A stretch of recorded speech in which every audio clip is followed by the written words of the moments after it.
इसके बाद है fine needle aspiration cytology. Fine needle aspiration cytology का मतलब होता है कि पतली सुई, फाइन नीडल है ना, फाइन नीडल जो है उससे एस्पिरेट किया जाता है। उससे क्या किया जाता है, तो उससे एस्पिरेट कर लिया जाता है। फाइन नीडल एस्पिरेशन, एस्पिरेशन का मतलब होता है खींचना। A cytology is the study of cell. Cytology क्या है, स्टडी ऑफ द सेल्स है। इज ए डायग्नोस्टिक प्रोसीजर, ये क्या है, एक जांच करने का प्रोसीजर है। इसमें भी सैंपल को निकाला जाता है, एक निडल को इंसर्ट किया जाता है लीजन में ब्रेस्ट के, ठीक है ना। एक निडल को इंसर्ट किया जाएगा, तो अगर मान लीजिए ब्रेस्ट है, उसके अंदर लीजन है, तो एक निडल को पंक्चर किया जाएगा, लेकिन वो निडल क्या होगी, पतली होगी।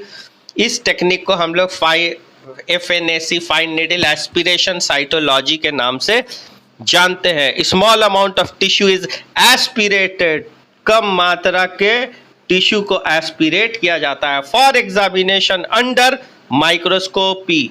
माइक्रोस्कोप, तो ये क्यों निकाला जाता है, माइक्रोस्कोप के द्वारा देखने के लिए। तो वो टिश्यू को निकाला जाता है एक सैंपल के रूप में, जिसको हिस्टोपैथोलॉजी के जांच में भेजा जाएगा।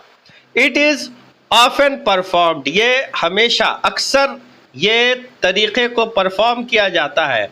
Variety to verify the malignancy of lymph, ये कंफर्म करने के लिए, ये वेरीफाई करने के लिए कि मैलिग्नेंसी है, ठीक है ना, लंप की मैलिग्नेंसी है। मैलिग्नेंसी का मतलब क्या होगा कि कैंसरस है ना, इन द मैमोग्राम।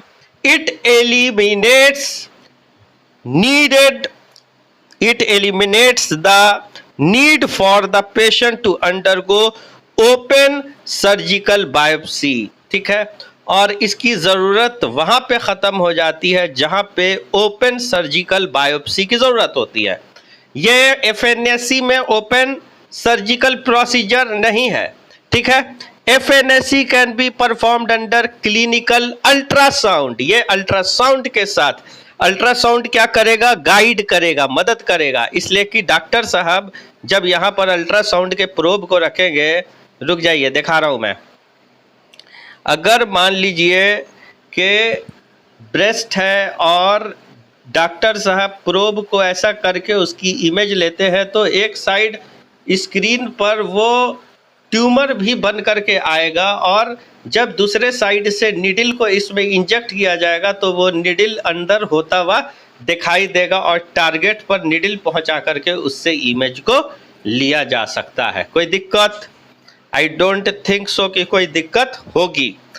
तो the method use to depends if the lesion और लंप इज पैल्पेबल। तो ये मेथड का इस्तेमाल किया जाता है कि लीजन या लंप अगर पैल्पेबल है या नॉन पैल्पेबल है। पैल्पेबल होगा ना तो अल्ट्रासाउंड गाइडेड बायोप्सी की आवश्यकता नहीं पड़ेगी, ठीक है। और अगर पैल्पेबल होगा तो नई ज़रूरत पड़ेगी, अगर नहीं पैल्पेबल होगा तो अल्ट्रासाउंड के सहारे से देखना पड़ेगा। If palpable the image modality which it can be best seen, ठीक है। इसके साथ ये वाली टॉपिक पर फिर हो गया विजय प्राप्त, ठीक। Okay, thank you.